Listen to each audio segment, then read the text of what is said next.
ज्येष्ठराजम् ज्येष्ठराजं ब्रह्मणस्पत नः शृण्वन्नोतिभिः सीदसादनम्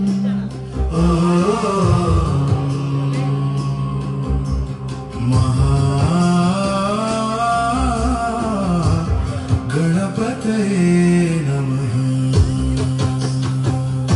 विघ्ननाशनं विष्णुप्रियमं वन्दे महाकायं गणानां त्वा गणपतिं हवामहे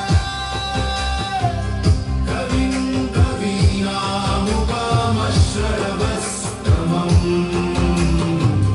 ज्येष्ठराजं ब्रह्मणां ब्रह्मणस्पत नः शृण्वन्नोतिभिः सीदसादनम्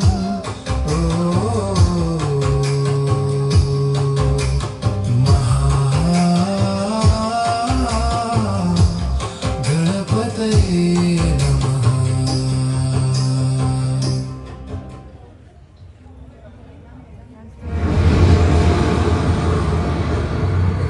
ಸೃಷ್ಟಿಯ ಆರಂಭದಲ್ಲಿ ಓಂಕಾರ ಸ್ವರೂಪಿಣಿಯಾದ ಆದಿಶಕ್ತಿ ದೇವಿಯು ಭಾವರೂಪದಲ್ಲಿರುತ್ತಾಳೆ.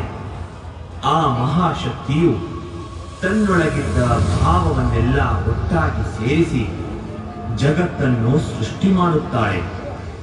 ಆಗ ಸತ್ವ, ರಜಸ್ಸು ಮತ್ತು ತಮೋ ಗುಣಗಳಿಂದ ಕೂಡಿದ ಬ್ರಹ್ಮಾಂಡ ನಿರ್ಮಾಣವಾಗುತ್ತದೆ.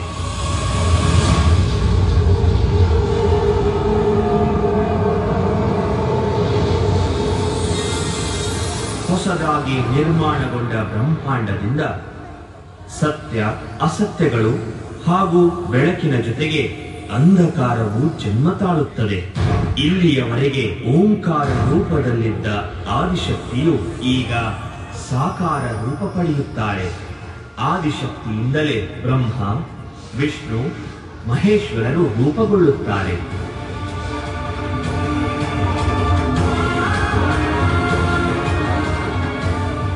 ಸದ್ಗುಣಗಳ ದೇವತೆಗಳ ಜೊತೆ ವಿನಾಶ ಮಾಡುವ ರಾಕ್ಷಸರೂ ಜನ್ಮ ತಾಳುತ್ತಾರೆ. ಹೀಗೆ ಹುಟ್ಟಿದ ರಾಕ್ಷಸರಲ್ಲಿ ಮಧು ಮತ್ತು ಕೈತವರೆಂಬ ರಾಕ್ಷಸರು ತಮ್ಮನ್ನು ಸೃಷ್ಟಿ ಮಾಡಿದ ಬ್ರಹ್ಮದೇವನನ್ನೇ ಕೊಲ್ಲಲು ಮುಂದಾಗುತ್ತಾರೆ.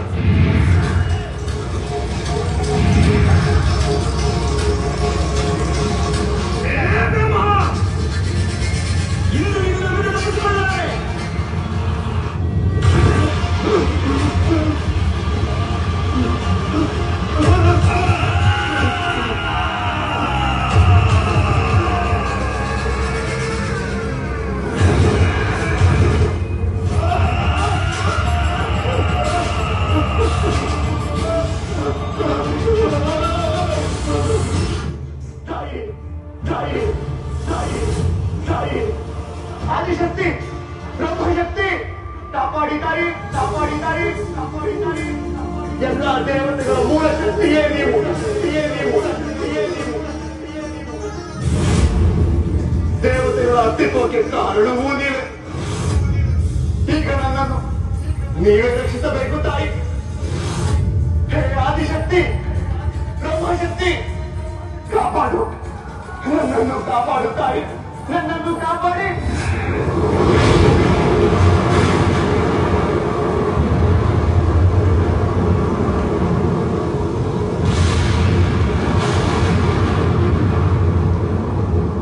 ವಿಷ್ಣುದೇವ, ವಿಷ್ಣುದೇವ, ಈ ಸೃಷ್ಟಿಯನ್ನು ರಕ್ಷಿಸುವ ಜವಾಬ್ದಾರಿ ನಿಮ್ಮ ಮೇಲಿದೆ.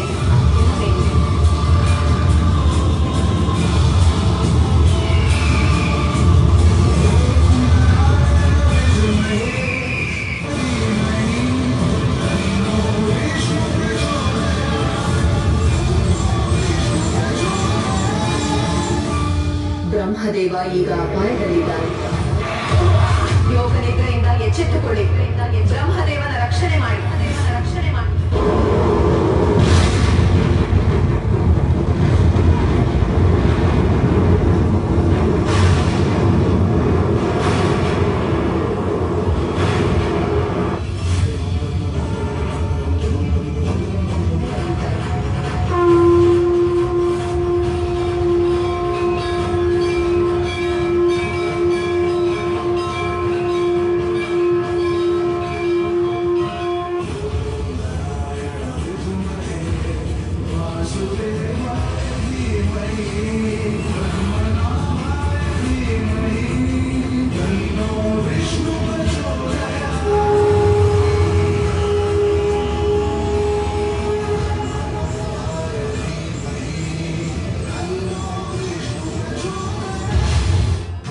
ಮಾತೆ, ನಾನು ಏನನ್ನು ಕೇಳುತ್ತಿದ್ದೇನೆ?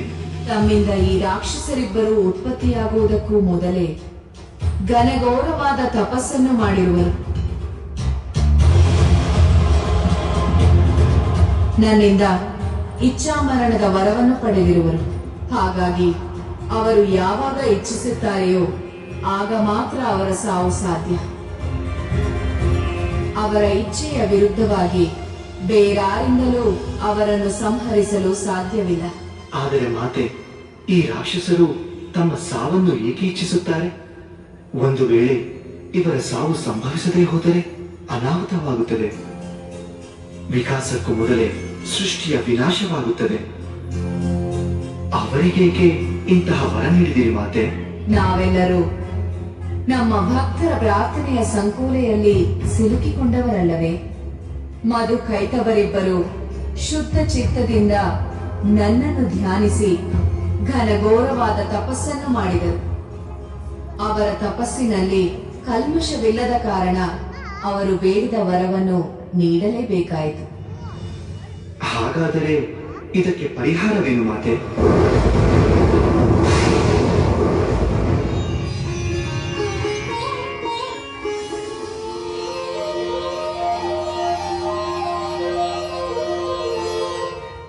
ತಾಯಿ, ಸರಸ್ವತಿ ಎಂದರೆ ವಿದ್ಯಾ ದೇವತೆ, ಬುದ್ಧಿಯ ದೇವತೆ. ನೀವೀಗ ಆ ಇಬ್ಬರು ರಾಕ್ಷಸರು ತಮ್ಮ ಮರಣವನ್ನು ತಾವೇ ಆಹ್ವಾನಿಸುವಂತೆ ಅವರ ಬುದ್ಧಿಯನ್ನು ಭ್ರಮೆಗೊಳಿಸಿ ದೇವತೆಗಳನ್ನು ಸಂಕಷ್ಟದಿಂದ ಪಾರು ಮಾಡಬೇಕು. ನೀವು ಆಗ್ರಹಿಸಿದ್ದನ್ನು ಶಿರಸ ಪಾಲಿಸುತ್ತೇನೆ.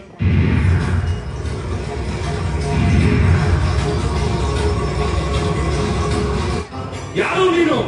ನೀನು ಯಾರಿಂದ ಸೃಷ್ಟಿಯಾಗಿರುವೆಯೋ ಆ ಸೃಷ್ಟಿಯ ಮೂಲ ನಾನು. ಸುಳ್ಳು! ಬೇರೆ ಯಾರೋ ನಮ್ಮ ಸೃಷ್ಟಿಯ ಮೂಲ ಆಗುವುದು ಸಾಧ್ಯವಿಲ್ಲ.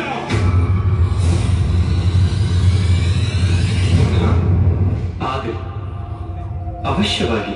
ಆದರೆ ಇಷ್ಟು ಆತುರಬೇಕೆ?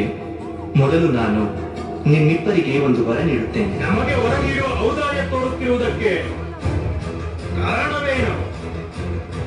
ನೀವಿಬ್ಬರು ವೀರರು, ಧೀರರು, ಮಹಾಶೂರರು. ನಿಮ್ಮ ಪರಾಕ್ರಮವನ್ನು ನಾನು ಮೆಚ್ಚಿಕೊಂಡಿದ್ದೇನೆ. ಕೇಳಿ ಪರಾಕ್ರಮಿಗಳೇ, ನಿಮಗೇನು ಬರಬೇಕೋ ಕೇಳಿ. ನಮ್ಮೊಡನೆ ಯುದ್ಧ ಮಾಡಲಾಗದ ಹೇಳಿ ನೀನು ಈಗ ನಮಗೆ ವರ ಕೊಡುತ್ತೀಯ? ವರ ಕೊಡುವುದೆಲ್ಲ ದೇವತೆಗಳಿಗೆ ಮಾತ್ರ ಇರುವ ಅಧಿಕಾರ ಎಂದುಕೊಂಡೆಯ? ನಮಗೂ ವರ ಕೊಡಲು ಬರುತ್ತದೆ. ಹೌದೇ?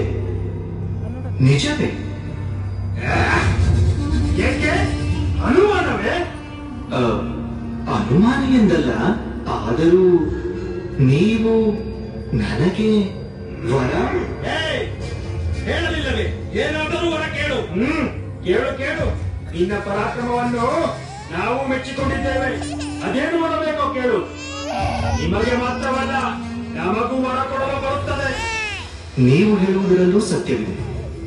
ಅನಾದಿ ಕಾಲದಿಂದ ದೇವತೆಗಳಾದ ನಾವೇ ಎಲ್ಲರಿಗೂ ವರ ನೀಡುವ ಮಹಾ ಹೊಣೆಯನ್ನು ಹೊತ್ತಿದ್ದೇವೆ. ನಮಗೂ ಯಾರಾದರೂ ವರ ನೀಡುವವರು ಇರಬೇಕಲ್ಲವೇ? ಇಂದು ನನಗೆ ಆ ಭಾಗ್ಯ ಲಭಿಸುತ್ತಿದೆ. ನಿಮ್ಮಿಬ್ಬರ ಕೃಪಾ ಕಟಾಕ್ಷದಿಂದ ವರ ಬೇಡುವ ಪುಣ್ಯ ಸಿಗುತ್ತಿದೆ. ನೀನು ನಮ್ಮಲ್ಲಿ ವರ ಬೇಡುತ್ತಿದ್ದೀಯೋ ಇಲ್ಲ ಕಾಡುತ್ತಿದ್ದೀಯೋ? ಇದೆಂತಹ ಅಪಚಾರದ ಮಾತು? ನಾನು ನಿಮ್ಮನ್ನು ಕಾಡುವುದೇ? ಛೇಛೆ, ಖಂಡಿತವಾಗಿಯೂ ಇಲ್ಲ. ನೀವು ನನಗೆ ವರ ನೀಡುವುದು ನಿಜವೋ ಅಲ್ಲವೋ ಎಂದು ಖಚಿತಪಡಿಸಿಕೊಳ್ಳುತ್ತಿದ್ದೆ ಅಷ್ಟೇ. ಹೇ, ನನಗೆ ವರ ಸಿಗುವುದು ನಿಜವೇ ತಾನೆ? ನಿಜವೇ. ಇನ್ನೆಷ್ಟು ಬಾರಿ ಹೇಳಬೇಕು? ಈಗ ಸುಮ್ಮನೆ ಕಾಲ ಹರಣ ಮಾಡದೆ ವರ ಬೇಡು. ಬೇಡು ಬೇಡು. ಹೇ ಅಸುರ ಶ್ರೇಷ್ಠರೇ, ನಿಮ್ಮ ಮಾತಿಗೆ ನೀವು ಬದ್ಧರಾಗಿರುವುದು ಸತ್ಯವೇ ಆಗಿದ್ದರೆ ನಿಮ್ಮ ಸಂಹಾರ ನನ್ನಿಂದಲೇ ಆಗಬೇಕು. ಈ ವರವನ್ನು ನೀಡಿ.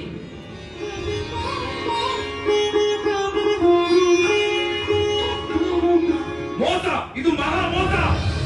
ನಾವು ಇವನ ಬಳಿ ವರ ಬೇಡೆಂದು ಕೇಳಿದೆವು. ಇವನು ಬೇಡಿದ್ದು ನಮ್ಮ ಮೃತ್ಯು. ಏಕೆ? ನೀವು ನೀಡಿದ ವರವನ್ನು ಈಡೇರಿಸುವುದಿಲ್ಲವೇ? ಮಾತು ತಪ್ಪುವ ಯೋಚನೆ ಏನಾದರೂ? ಖಂಡಿತ ಈಡೇರಿಸುತ್ತೇವೆ. ದೇವತೆಗಳ ಮಾತಿಗೆ ತಪ್ಪಬಹುದು, ಆದರೆ ದಾನವರಲ್ಲ. ನೀನು ಬೇಡಿದಂತೆಯೇ ನಮ್ಮ ಮೃತ್ಯುವನ್ನು ನಿನಗೆ ವರವಾಗಿ ಕೊಡುತ್ತೇವೆ. ಆದರೆ ಒಂದು ಷರತ್ತು, ನೀನು ನಮ್ಮನ್ನು ಸಂಹಾರ ಮಾಡುವ ಜಾಗದಲ್ಲಿ ಜಲ ಇರಬಾರದು. ಹಾಗೆಯೇ ನಮ್ಮ ಮೃತದೇಹ ಯಾವುದೇ ಲೋಕದ ಮೇಲೂ ಬೀಳಕೂಡದು. ಹಾಗೆಯೇ ಆಗಲಿ. ಓಹೋ, ಇವನು ಮಾತ್ರ ಬುದ್ಧಿವಂತ ಎಂದು ತಿಳಿದುಕೊಂಡಿದ್ದಾನೆ. ಈಗ ನಮ್ಮ ದೇಹವನ್ನೇ ವಿಸ್ತಾರ ಮಾಡಿದರೆ ನಮ್ಮ ದೇಹ ಯಾವುದೇ ಲೋಕದ ಮೇಲೆ ಬೀಳದಂತೆ ನಮ್ಮನ್ನು ಸಂಹಾರ ಮಾಡಲು ಸಾಧ್ಯವೇ ಇಲ್ಲ. ಹೇಗಿದೆ ನನ್ನ ಸಮಯ ಪ್ರಜ್ಞೆ? ಹೇಗೆ ನಮ್ಮನ್ನು ಸಂಹಾರ ಮಾಡುವೆಯೋ ಮಾಡು. ಆಗಲಿ, ನಿಮ್ಮಿಚ್ಛೆಯಂತೆಯೇ ಆಗಲಿ.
ವಿಷ್ಣುದೇವ,